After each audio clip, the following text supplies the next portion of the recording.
Marcos, então, se você quiser iniciar, você vai fazer oração, 2 cânticos, é isso? Isso, são 2 e no final mais um, é isso? Isso, ok. Você vai compartilhar a tela? Estou compartilhando agora. Só um instante, por favor.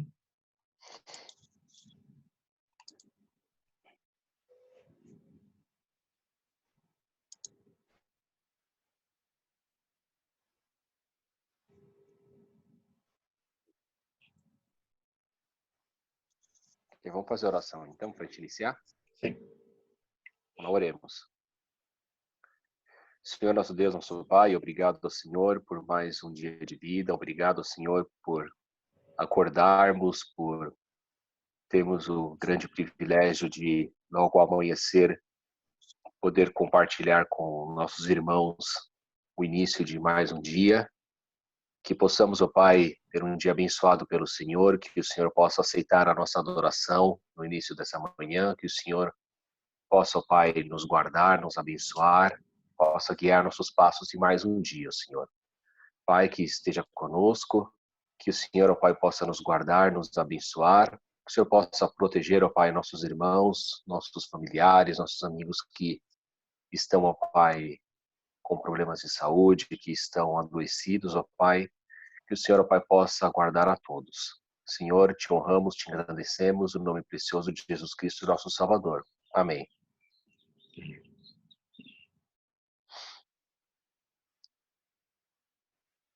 Eu quero ser, Senhor amado, como um vaso nas mãos do oleiro.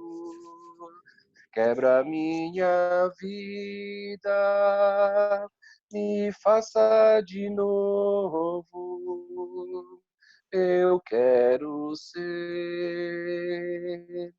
Eu quero ser um vaso novo, como tu queres, Senhor amado.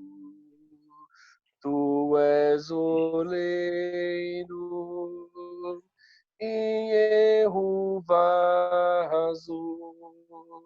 Quebra minha vida, me faça de novo. Eu quero ser, eu quero ser um vaso novo.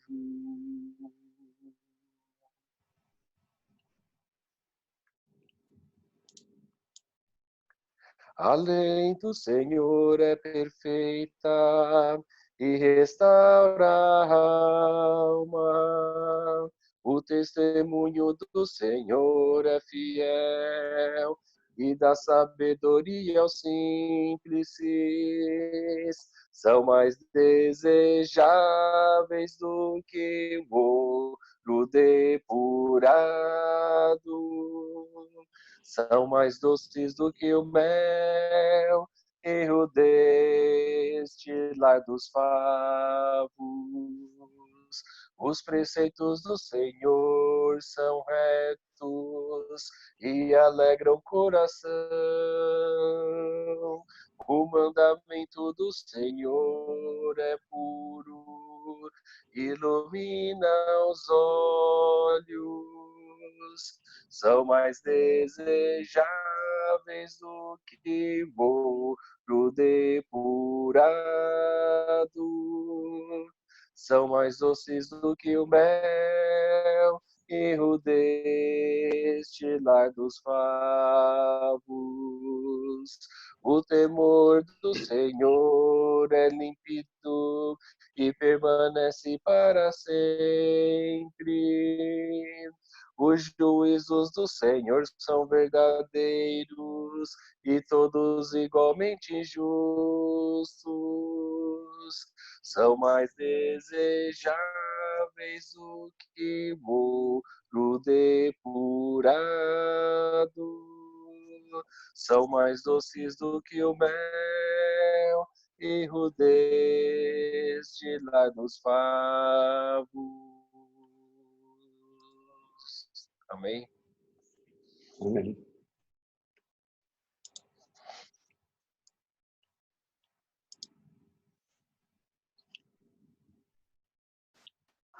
Já? Quando quiser, Sérgio. Bom, para quem eu não tinha falado, quem não tinha ouvido, eu tô dando bom dia de novo. Bom dia. Vamos compartilhar a tela.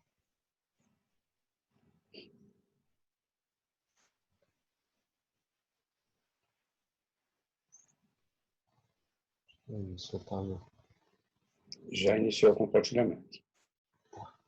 Só dar um... Já estamos no século passado. Já estamos no século passado. Bom, irmãos, hoje vamos falar um pouquinho de passado, vamos falar um pouquinho de história. Eu tenho algumas histórias para contar.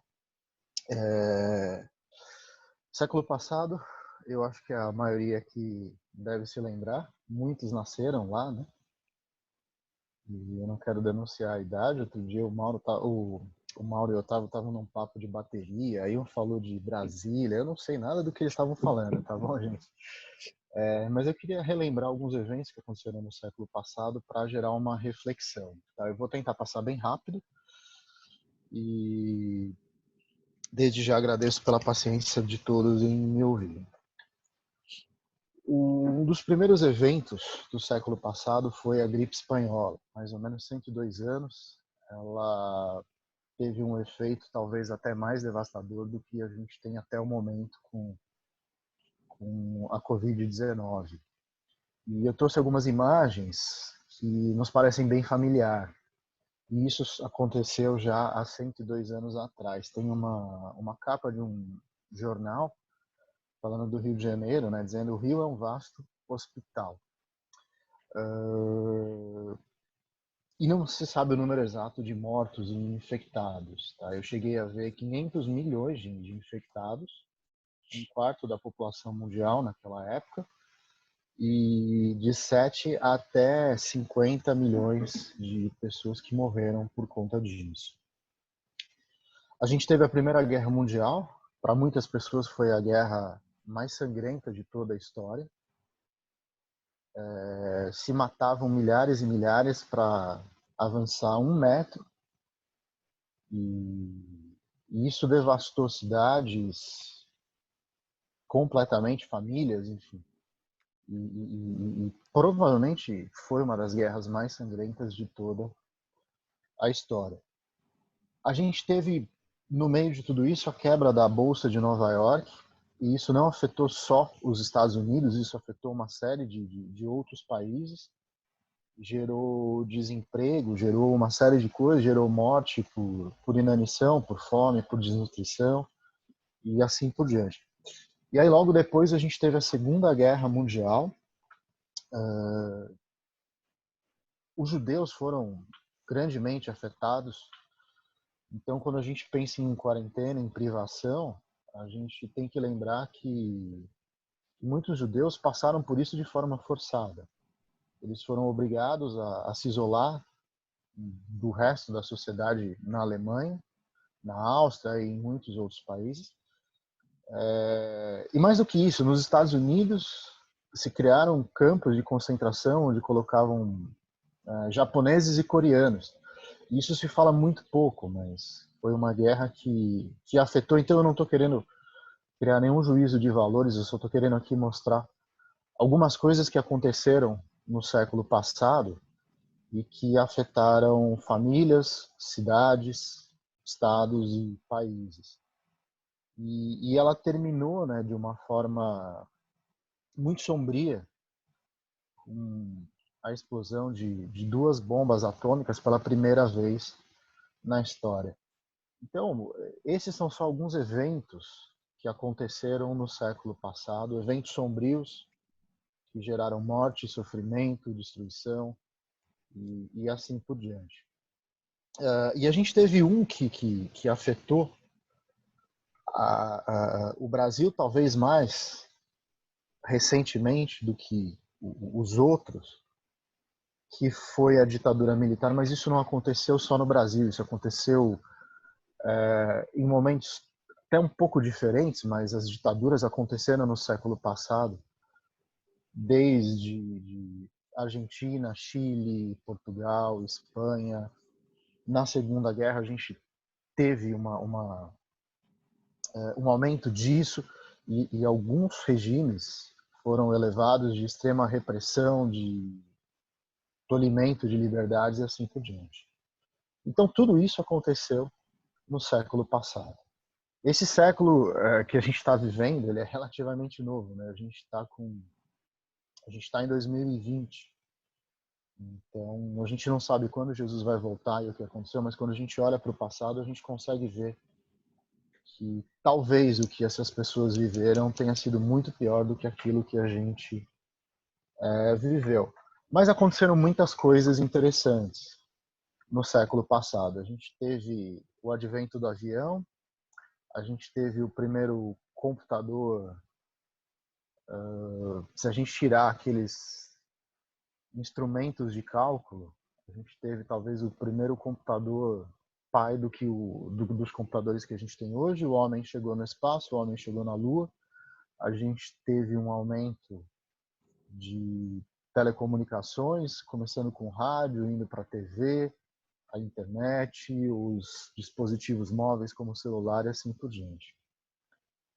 Então, no meio de um século sombrio, alguns lampejos de criatividade ou de audácia do ser humano, muitas vezes até fugindo talvez da Terra e indo para o espaço, porque lá talvez se tenha a ideia de que os problemas sejam menores.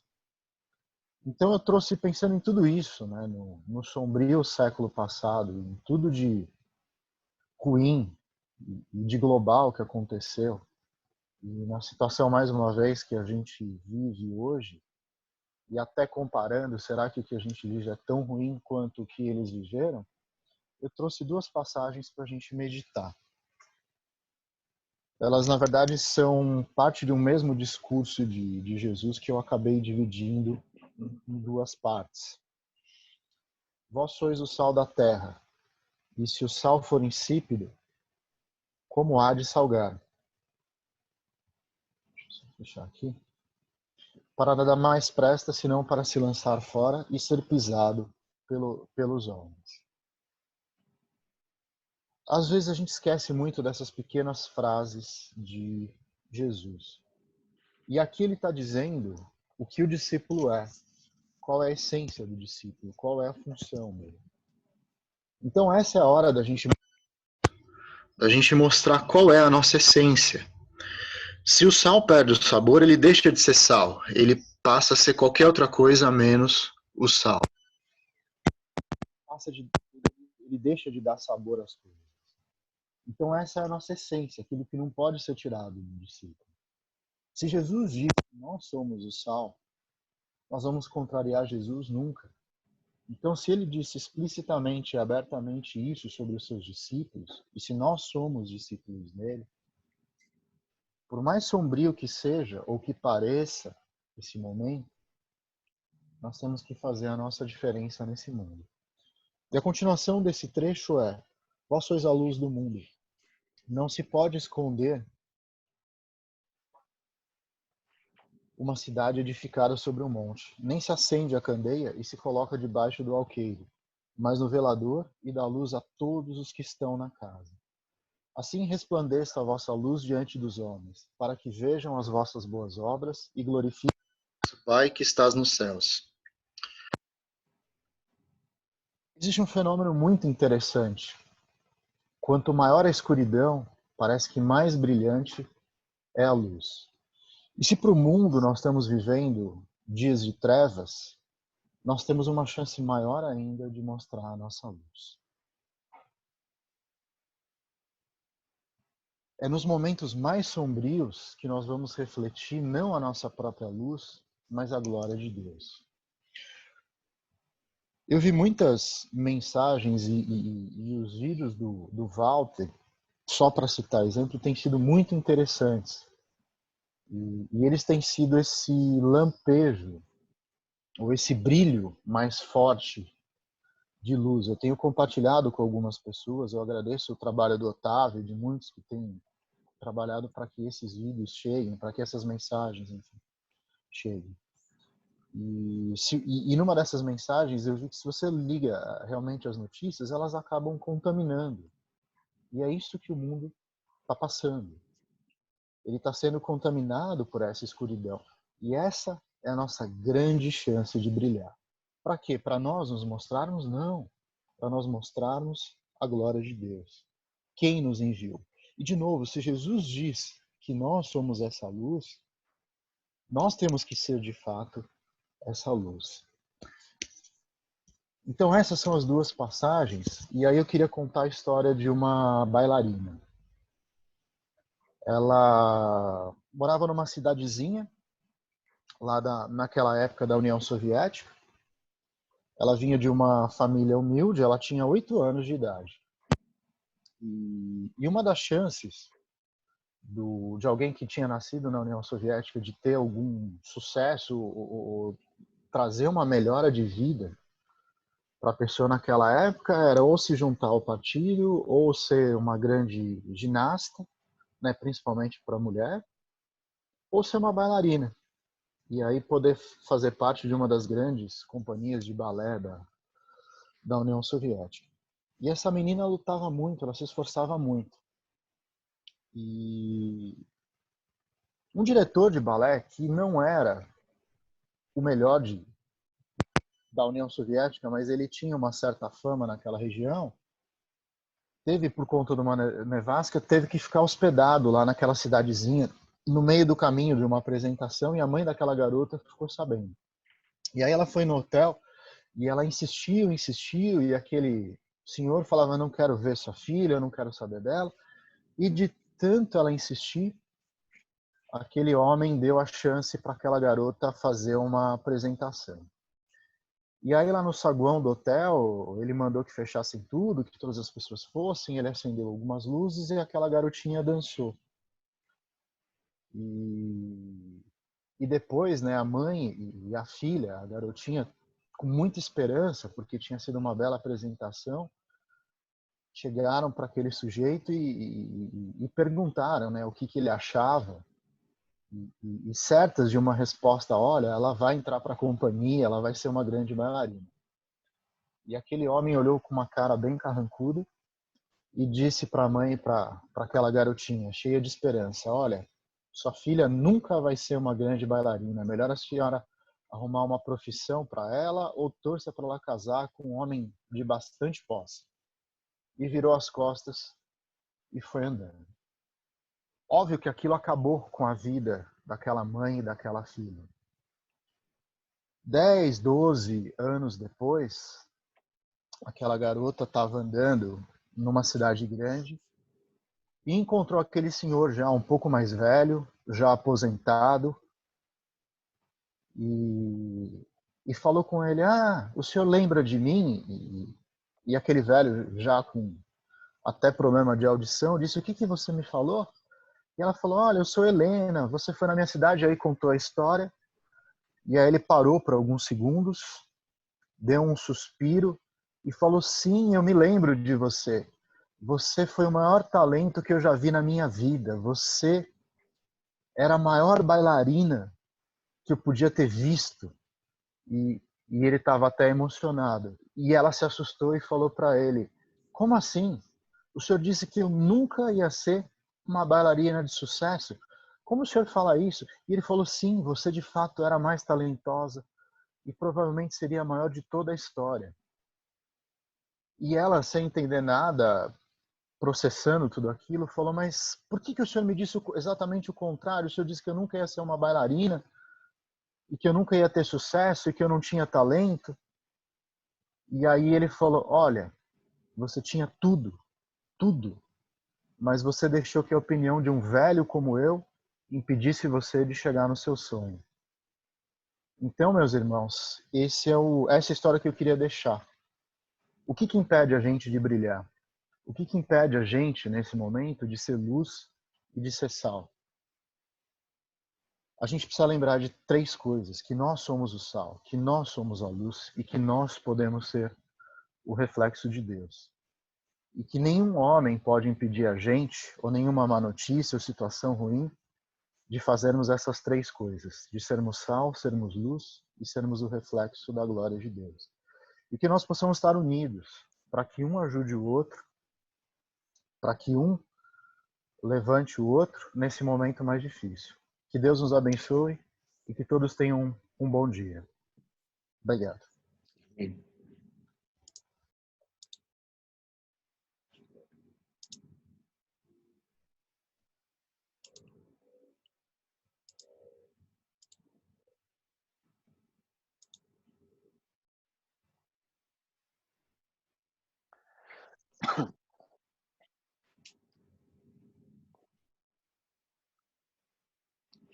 Liberou o áudio já, Otávio? Sim, está liberado, quando quiser. Sua vida mais clara se levantará quando Cristo Jesus voltar. Ainda que haja trevas, será como amanhã, será como o amanhecer. Ruas de ouro e cristal, nossos pés vão pisar, e o rosto de Cristo Jesus vou contemplar. Ainda que haja trevas, será como amanhã, será como amanhecer. Será como amanhecer.